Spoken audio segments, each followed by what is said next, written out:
Alright, so today I'm doing a review on Jordan's Supreme Muesli.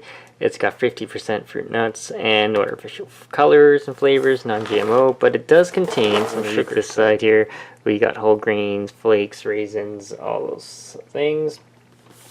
But it does have about 16 grams of sugar. Alright, let's do a taste test here. So this was on sale, and I always have people asking me what different snacks and things like that. Well, try this out.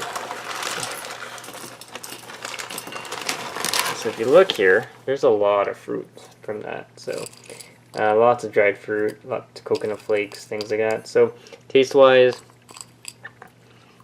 tastes like granola with fruit, dried fruit. Definitely check it out. If you have any questions or comments, guys, post below. Don't forget to subscribe to the channel.